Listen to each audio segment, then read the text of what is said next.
Hello, ladies and gentlemen. My name is Teresa Anderson, and I'm the Community Director for our local government community here at Public Sector Network. And it gives me great pleasure to welcome you all to this webinar, how the Local Government Association of South Australia is successfully transforming the citizen experience through effective collaboration, which we're running in partnership with Squiz.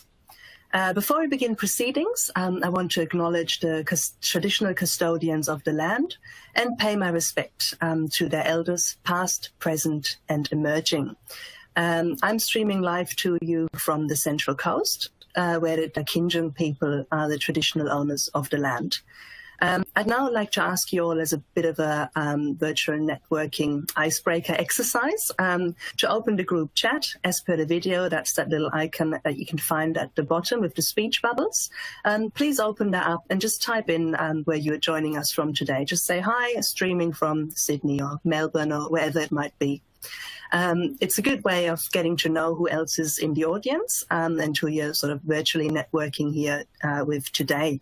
So I'm just going to open that up briefly myself to have a quick look. So yeah, join us in the conversation and start typing in where you're joining us from. At the moment, I think people are still a bit shy, but I leave you to it. Now, in terms of the topic of how local government associations of South Australia are successfully transforming their citizen experience through effective collaboration, usually everyone agrees that collaboration is a good idea, but it's often considered to be quite difficult to achieve, which is why we're running this webinar. Over 70 and counting of the 109 councils in South Australia and Tasmania have actually joined forces with the Local Government Association of South Australia and their platform provider Squiz to successfully transform to a citizen-centric digital local government. So during this webinar, you can find out the visions of diverse communities and councils of different sizes and means, and how they're coming together to enhance community engagement and improve that digital service experience and offering. So our sincere thanks to Squiz for helping us to make this webinar possible. I can see there's a few people now joining in saying where they're watching from, so that's great. Just briefly in terms of the structure for today's session, very shortly I'll introduce you to Steve Green, the Head of Solution Architecture from Squiz. Steve will do a short presentation and he will then introduce you to John Mundy, who will present for around 30 minutes or so to talk you through their journey so far at the association and to show how they've been able to overcome challenges of collaboration and share some of the remarkable wins they've achieved so far. After John's presentation, we'll then have a live Q&A session with John and Steve, and that's where you can use the Q&A tool that you find again at the bottom, where you can submit questions. So as Steve and John are presenting, if you have questions, please start submitting them, and Steve can then use them to ask John during the live Q&A. And I also want to encourage you to keep using the chat throughout the rest of the webinar. And to ensure that you have takeaways, obviously do have a think about how you can use the insights you will hear about today and how you can take that back to your own council. So yeah, thank you very much from my side. And I will now pass you over to your chair, Steve Green, Head of Solution Architecture at Squiz. Thank you.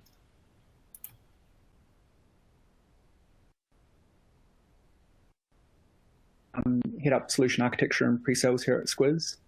And I've spent about the past 10 years working in this space, in the DXP space, both in the solution architecture side, but also in product management, actually helping create these products. And this topic of collaboration, it's a fascinating one, but I think what was really interesting here with the opportunity we had with LGA of SA was to look at it at scale. So collaboration is often set out as a goal that we want to achieve. It's often, to be honest, not hit that often. Various organizations will attempt to work with each other and it just doesn't quite mesh.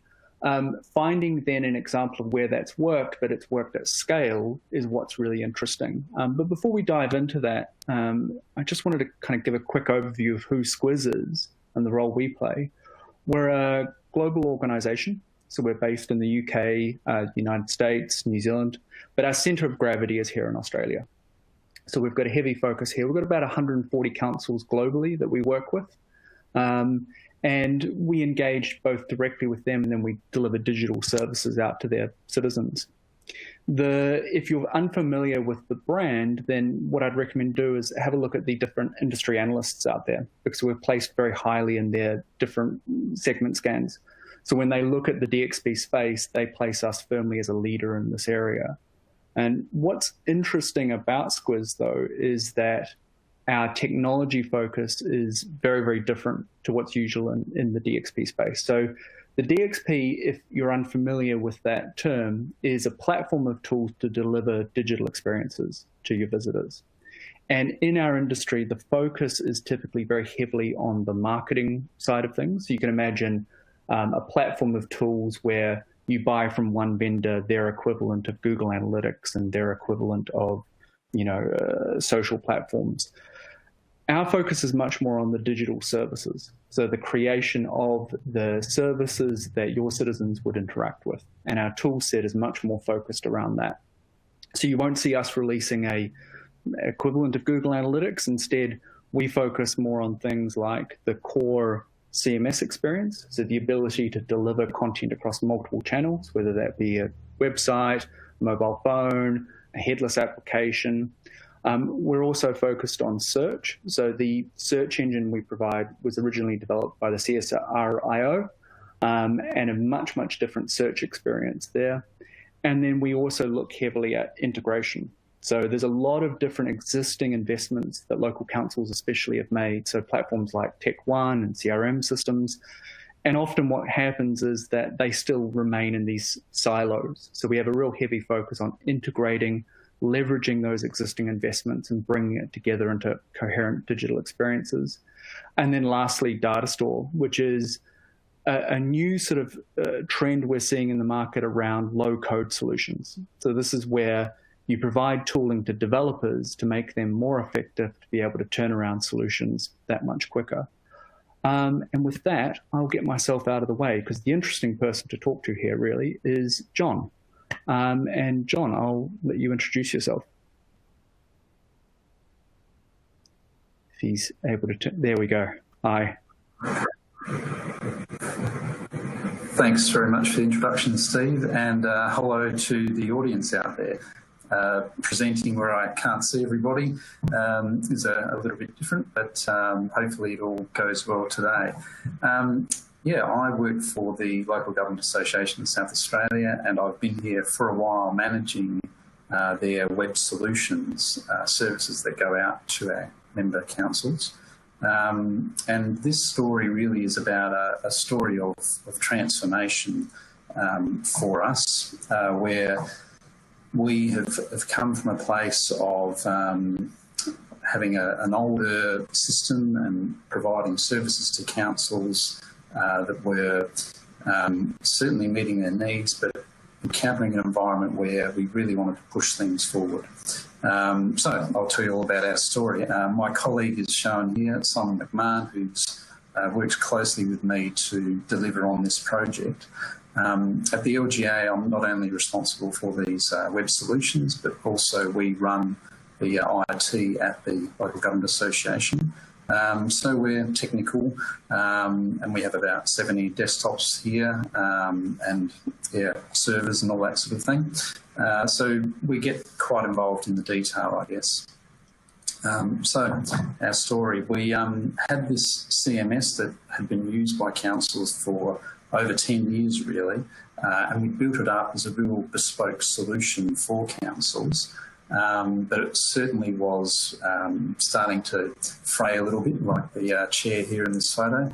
And we could see that the councils really needed to take a real step forward. We were getting the feedback from them that some of the things that they needed would require a real large investment in our bespoke CMS. So our step really then was to respond to that need of councils, that message that we were getting from our members, and put together a real comprehensive procurement process. And that really began for us back in June 2018. In the lead up to that, we gathered requirements and really set some sort of high-level objectives for what this new solution for our councils was going to look like. It needed to have that ability to easily be enhanced. It needed to fulfil the need of sharing content across council sites, which was something that we banged into our original CMS right from the beginning, and we could certainly see the value of that moving forward. So we wanted to keep that. In South Australia, we've also developed a app called the My Local Services app, and we needed integration between whatever website system we put in and that app. And we could also, I guess, see that opportunity to make sure that we hit content accessibility, got a better search for our council websites, and all the other things that are listed there in the slide. We needed a partner that would also look after and host this thing for us. So in that evaluation process and tender process, we did receive, I think it was close to 11 applications from different providers around the country. And we made sure that in evaluating those proposals, we involved councils in our evaluation process. So we had the City of Charleston and the City of Adelaide, which are two very large councils in South Australia, represented on our evaluation panel. Our tender process was run by LGA Procurement, which is a business fully owned by the LGA in South Australia.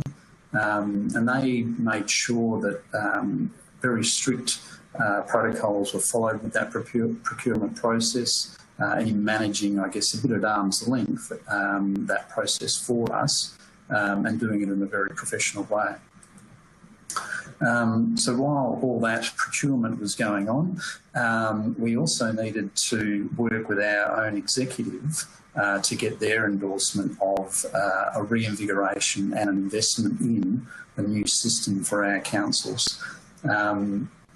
So there are lots of processes involved for us in making sure that we ticked all the boxes with our executive and got their buy-in to a major investment in a new CMS. We did risk assessment reports. We also got an independent auditor to put together a funding model for us on how we were going to fund this thing into the future and pay it off into the future, which was really important for us based on the sizing of the councils that we have as our members. Quite small councils which couldn't afford a really expensive CMS, right up to larger councils that could benefit from being part of a shared approach. We got to the point, though, in November 2018 that we had a preferred supplier, I guess, in mind, and that was Squiz. So in parallel to that, we needed to get our councils to sign up to this new system that was coming their way, so that we had certainty that we would have that those councils as part of our project moving forward, which would help fund it into the longer term as well. So we built our website, which really explained how LGA and Squiz were going to work together and what this LGA Squiz platform was going to offer out to councils. And then finally, we got to the point where we were able to sign with Squiz in, I think it was January 2019, which was a good moment for us after we got our executive endorsement. That's our CEO and Ed from Squiz. And here's the team that was really part of that sort of executive team from Squiz and LGA at the time. As we made that sort of commitment to Squiz to be our preferred provider. So during that late 2018, we were very conscious that we also needed to make sure that the councils that were going to be part of this had the opportunity to shape what this LGA Squiz platform is going to look like. So we ran a number of discovery workshops. These were actually facilitated by Squiz, professionally done, using tools and artefacts which really allowed us to draw out the key requirements from councils. And in parallel to that, we were really communicating that out to our membership and encouraging them to sign up to this new system that was coming their way. So you can see from the slides there that we really did engage with the different representatives from councils. We had about 20 in the room for each workshop, but we also had over 20 people online as well using video conferencing technology like this, and we came up with ways for those people to also participate in the card sorting and other ways of actually narrowing down what were the key requirements from councils for this new platform. It was a really good session and really helped us build belief in what we were going to build was going to be really useful for the councils. So out of those workshops, we really came up with these 76 high-level components that were going to make up the LGA Squiz platform. They were all really, I guess, in pieces, but all those pieces, the way Squiz arranged them, would mean that we could put together a comprehensive platform that would meet all those needs, mixing in the functionality that we had with our old CMS, but also looking to the future and putting in more contemporary components that would help councils deliver these websites. And I guess early on in 2019, we started to come up with what was a minimum viable product, as that's called in the industry. Actually kind of ready to go. Could probably work, as the photo shows here of this chair now, but probably not ready for prime time. We needed to get it to the point where we could actually put a real council on this platform. So what we did to begin that process was we actually reached out to a number of our councils, and we really looked for what we called early adopters. We knew that this was going to be a success. We believed it would be. So we saw these first few councils as being those early adopters of the system. And it's a bit of a risky sort of job for those early adopters. They need to take a risk with us, but they really do get an opportunity to shape the platform to meet their specific needs. And we were heartened that we had 5 councils sign up to be our early adopters. And that they are listed there: Mitcham, Portland, and Prospect, Mount Barker and Charles Sturt. They were the ones that decided they would take a risk with us and see that they could get their older website onto this new platform ahead of every other council. You can see here that we had all these sort of components listed, documented. They were all in a system. Squiz used Jira for that, so we had a way of managing the build of each of those components, testing each component before it was then sort of ticked off, ready to go into our sort of framework. And we got to the point in June 2018 of getting our first website live, which we were very proud of. City of Mitcham went live in June. It was a lot of work to get to that point. Certainly, we learnt a lot in those first few days and weeks, late nights, etc., early mornings, making sure things were working for the council. And they were great in that they took that risk with us, and they were very pleased with what they got with the platform, with the funnel-back search that came with it, and immediately started to see an uptick in hits on their site and benefits of their citizens discovering information on their website. So then it was on to the next stage of, okay, we've got this first one live and the next 4 to come. Now we've got another 60 councils to go, and in total 114 websites. So now a lot of work to do. So our next step was really to take some learnings from that initial council going live. We worked with Squiz on a debrief workshop where we really started to capture all the steps that would be required to actually get the remaining councils on board in a sort of efficient manner. We started to come up with the idea of a manageable sort of batch of councils. So we had a sort of initial batch and then a middle batch and then a sort of remaining councils. We were aiming to sort of do 2 councils a week from that sort of June period on. And really we could see that this was going to be a long road ahead, but there would be light at the end of the tunnel.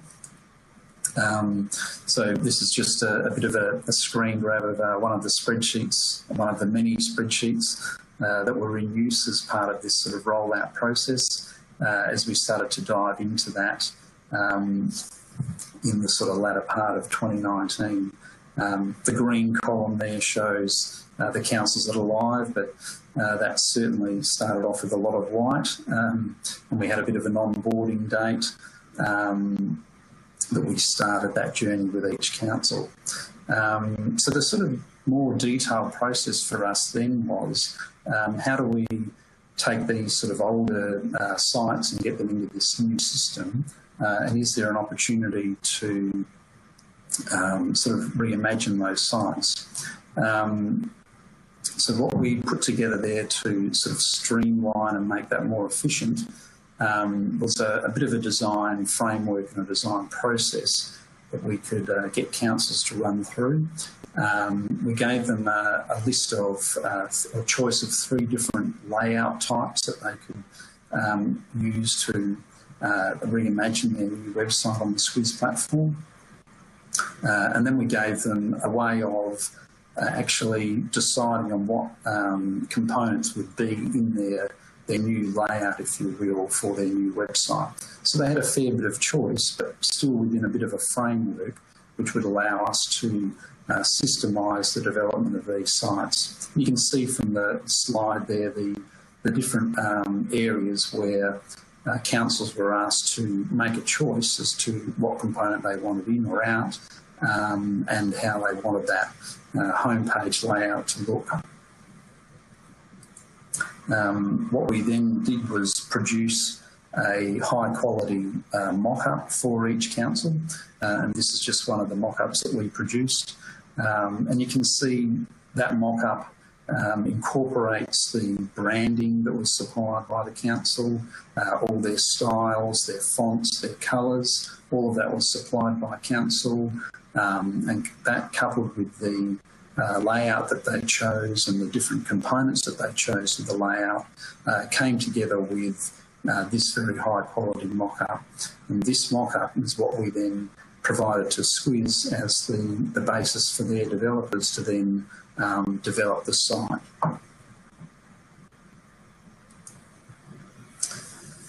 So then the detail really did begin for us, and we had, I guess, a number of sort of major stages for that actual rollout for each council.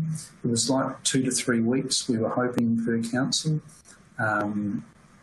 The first step was to kick off with a transformation process, whereby the Squiz transform engine, which is an amazing bit of tech that they have, would spider the council website, suck in all the content from what was publicly available, and transform that into the various components within the Squiz system to then be available as a new website in Squiz. So once that transform date was set and began, usually overnight, that was really when the clock started ticking for a council.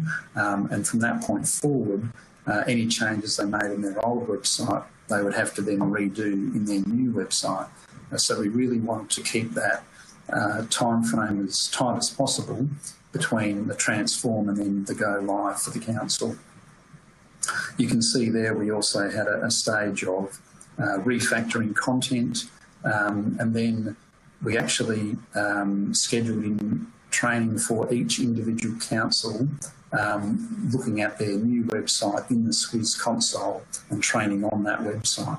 And actually, as part of the training, teaching them how to use the system, but also refactor some of the content ready for the go live stage. So that worked really well for us, but was certainly quite taxing on us, having to go to each council to do the training. Our more remote councils, we delivered that training over Zoom, and that worked quite well. We certainly had great feedback from the councils. It was a 2-hour session per council, and it was enough, coupled with our guides, to get them on board. So once we'd really gotten all the major corporate sites on, we also had to get on board other websites that councils had started to build in our old system. And they were things like tourism sites and a lot of elected member portals whereby councils would provide confidential information to their elected members, protected with username and password. So we built out a framework for those elected member sites as well. And this just gives you a bit of an idea of those elected member sites. They generally weren't that large. So we were able to put them into a bit of a framework where the corporate colours, imagery from the council could be used, and the council could manage both their corporate site and their elected member site all within the same system. So we kept on working on websites and delivering them. This just gives you a bit of an idea of some of the websites that have now been deployed on the system.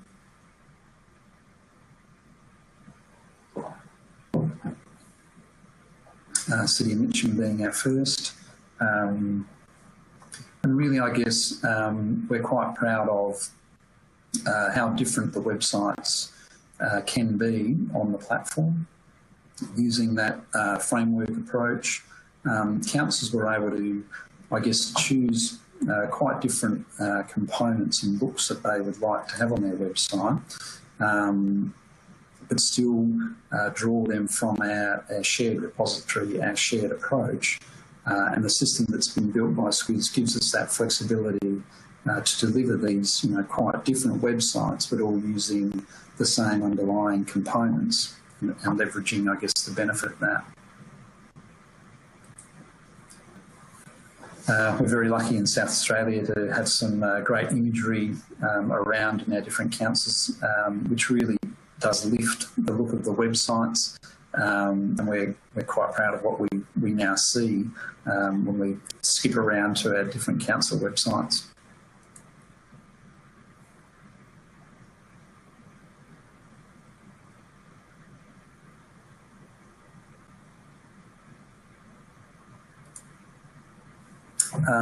So we got a lot of our websites live, and I think it was in April this year that we finally were able to turn off our old CMS and all of the websites that it hosted, and have all of our websites running on the new Squiz platform. I wanted to point out, I guess, a real key part of what's helped us deliver this, and that's been our content management guide. This guide was originally developed by Squiz, and it had, I guess, a real high-level summary of the different components that made up our LGA Squiz platform, and some step-by-step guides on how to use those various components.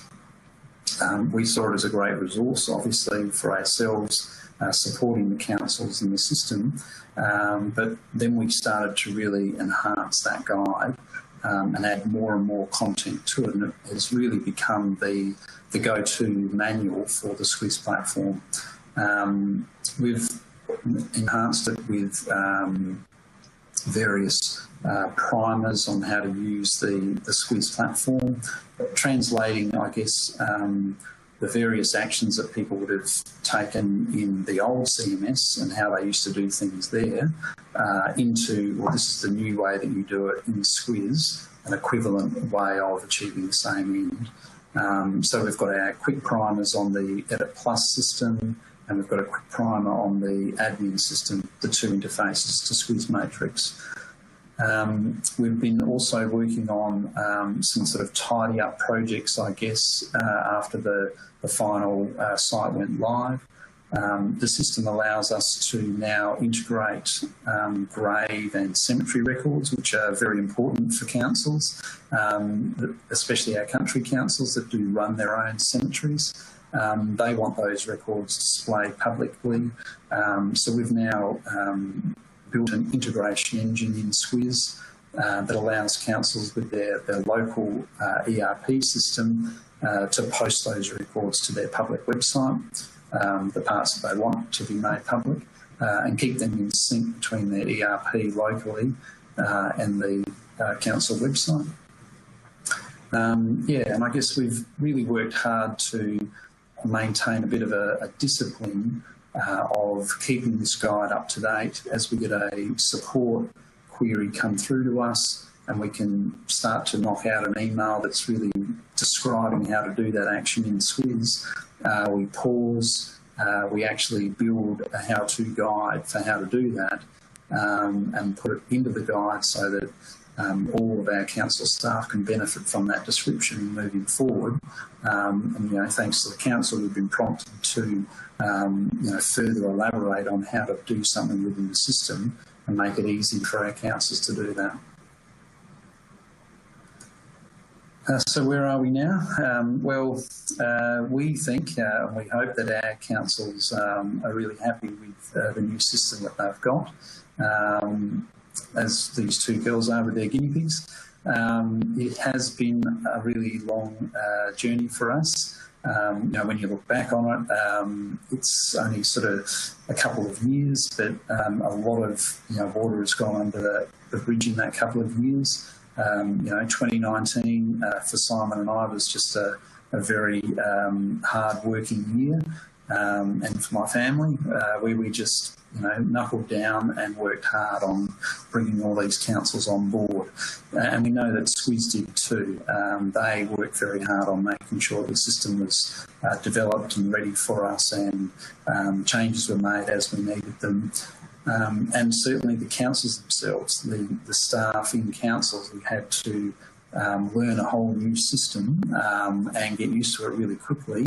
They worked very hard too to take on that system. You know, as with anything, there's a lot of change management that needs to be done with these systems, and for a lot of these councils, they embraced that change, but you know, but there was also times where people really did sort of think, gee, why do I have to learn a new system? So, you know, we really had to work with each individual council to make sure that they got over the line and got their new website live. And we're heartened by what we hear about people that were resistant originally, but now find the system really easy to use, and really enjoy using the system and updating their websites. So the next thing we are on to, I guess, with this system is looking at the future. So we've actually continued to sort of engage with our councils. We're now looking at a workshop in November this year where we're going to bring our councils together to look at what we did achieve and a bit of a wrap up on the sort of transform of their websites to the new platform, make them aware of some of the features that are in the platform that they might not be aware of, elements of the content management guide that they haven't perhaps checked out, sort of answer their questions a bit, I guess, on you know, what they're finding with the platform, but then also run our councils through a sort of exercise of, well, what's the future going to be? What do we want to tackle next? Now that you've got your head around the platform, what are your priorities moving forward, so that we can give ourselves a bit of a roadmap for the next 2 years on what we can invest in the system, what more training we might need to do for councils, etc., etc. So we're quite excited about what we're going to hear at that workshop and where things might go. So hopefully you've got a bit of an idea of a quick overview of what we've achieved with our project in South Australia. I'm hoping to see some questions come through and describe more about that collaborative process that we've gone through. And yeah, give you my thoughts on that. I'll hand over now to Steve, I think. Thanks, John. Yeah, so as John said, we'll open it up now for Q&A. And John, if you want to turn your camera and microphone back on, because while we're waiting for people to type the questions there, I'll give you the standard softball question, which is, what would you do differently with the benefit of hindsight? So is there anything you would have changed now after the experience? Well, yeah, reflecting on something like that, I guess we did have a very ambitious time frame that we've set for ourselves. And in hindsight, I think we probably should have been a bit more realistic about how long it would take to get 114 websites from one system to another and run through all the different stages that are required to do that. So I probably would have been more realistic and set a longer time frame and perhaps not had as much pressure on our teams and councils to make it happen so quickly. But having said that, you do need to have a bit of a finite deadline. You do need to have pressure to actually motivate in some circumstances. So, yeah, but when I look back on it, we just had to get in and do it. That was really what we had to do. Yeah. And how divergent were the different councils? So if you look, whether it's across size or location, the small councils, the big ones, how different were their needs and what they were pushing for? Yeah, they certainly do vary. We certainly find that our larger councils, which have bigger websites, more dedicated communications people on those websites, they certainly push the platform and push the functionality of the platform. So they might have more integrations, they might be right down to the detail of sharing content from one system to another, and really help drive, the development of the platform for the benefit of perhaps smaller councils who do the minimum, have their websites that meet legislative requirements, but the staff in those councils aren't just responsible for a website, they have lots of other jobs as well, so they don't have, the same time to dedicate to the website. But the great thing, about the platform we've put together is that all councils benefit from any change to it, any innovation suggested by a small council or a larger council, or any improvement benefits all of the councils, which is a really great thing about the way that the architecture of the platform is and the way we've put the whole thing together. Mm. And the people that you were working with then were across multiple different departments.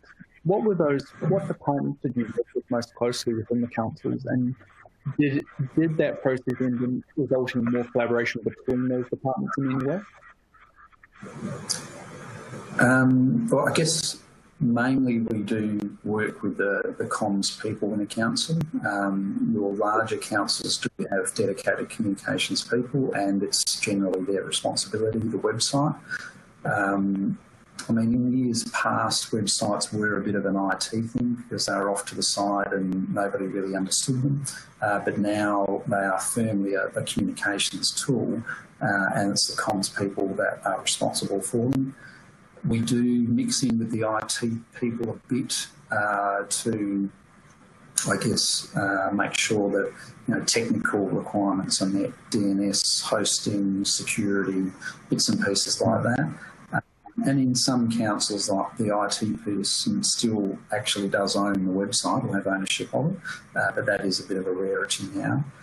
I guess we find that the council officers themselves do that collaboration internally. They are working with the various departments within the council, and they almost, I guess, act as an advocate for the building department or the environment department that need a new page that describes a certain information, and they come to us on behalf of that department and help develop that page or that functionality that the department needs. So generally we do deal with those comms people, I guess. But those comms people are probably doing that collaborative sort of work internally with the council.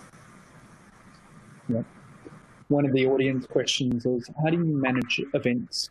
So things like hall hiring bookings, for example. And does that include any payment gateway process as well?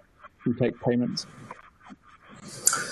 We don't actually have a booking system within the Squiz system. There's certainly an event component to the Squiz system. So councils do put their own council events, council-run events and community events on the platform, on their website. They have a calendar of those events. We've got the funnel-back search of those events and the ability to filter those events by various categories. So that's quite a powerful part of the system. But bookings are usually handed over to a separate system.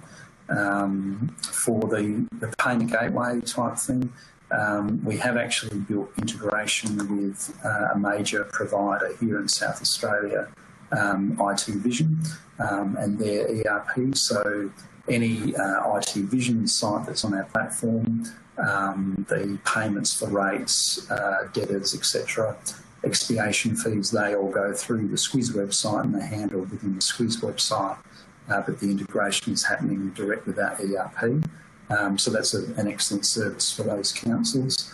But in the main, we generally hand off that payment to the sort of council website like Tech One or whatever that run a payment system and a payment sort of portal. But we're certainly quite interested in if those providers have APIs that we could future, I guess, put into our system and make that process even more seamless for the citizen. Another audience question is, what would you say is the benefits for a large, well-established council, or rather a large council with a well-established website to move to the Squiz platform? Well, I guess you're probably going to save money, depending on what your investment is in a larger website. Coming onto our shared platform, the ongoing cost is a lot lower. So you're probably going to save money for a start. If you were to buy or procure the same level of functionality in another system, with the funnel-back search, with the hosting, the Squiz Edge that we use, which provides redundancy, all of those components make up our shared platform. So even a larger council benefits from that, as does the smaller council. And I guess, the platform is quite comprehensive. Those, original 76 components really do cover off a lot of the needs of what a council needs to display on a website, be they large or small. So, you get access to all of those components as part of being on the platform. Mm-hmm. Great. I think that's the last of the audience questions, but I will just very quickly loop back to that one about event management, because that's something we've been looking at here a bit. The event management side of things is often a third party. It's its own sort of technology niche in its own right. And I think a lot of the time the most common solution is simply integration, just a question of integrating that. And that's part of Squiz's focus, is providing more and more focus on leveraging existing investments rather than having to create everything from scratch. Any final words then before we wrap it up? Well, I guess the title of the presentation was about collaboration, and thinking about that, it is, really important to try and bring your community along with you. And, you know, we work really hard to keep that communication flowing to our councils. You know, where we saw a need to collaborate, to bring them together and to deliver a message, we would run a workshop. So we'd not be sort of holed up in our little central spot and just hope that it all worked. You know, we really did reach out to our community, I guess, and bring them together and be there to listen to what their needs were, even if, you know, they weren't happy with this or that. You know, listen to it, be brave and actually listen to what their needs are, and you know, try and find a middle ground. And that's really the only way you can, you know, get that collaboration. You've got to take the risk, you've got to get people together, and you've got to be prepared to, you know, listen to what they've got to say, even if it's maybe a bit negative at times. Yeah, absolutely. Another way of euphemism for negativity is just passion. They're passionate about the topic. That's true. Yeah, good point. Excellent. Great. Thanks, John.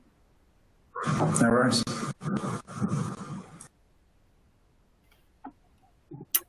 Great. Thank you very much, John and Steve. That was really insightful. I hope everyone in the audience enjoyed the webinar and got some key takeaways to take away from this.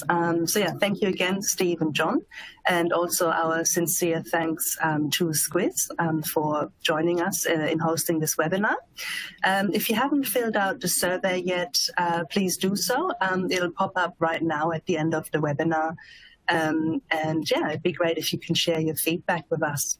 So again, thank you to everybody, and I hope you enjoyed this session. And this is the end of the webinar. Thank you.